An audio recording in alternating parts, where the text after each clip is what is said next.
Welcome back. We're going to take all of the same context that we have generated within this one conversation in order to generate a content starter for a message to affiliate marketers to promote the product that is now being released.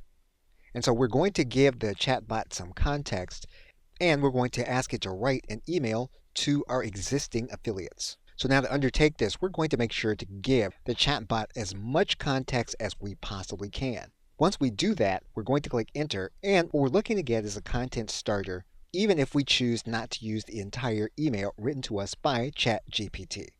We're now going to click enter. And we have been given an error message, so what we're going to do is we're going to copy this information, and we're going to hit the F5 button.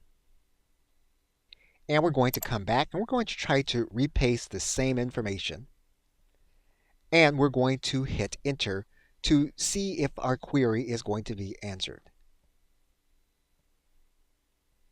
So what you'll see is that you have a good content starter with good sales messaging that you can massage for your individual use to send to your affiliates. And that ChatGPT uses the context that we have created in the entire conversation. Okay, so with that, thanks, and I will see you in another video.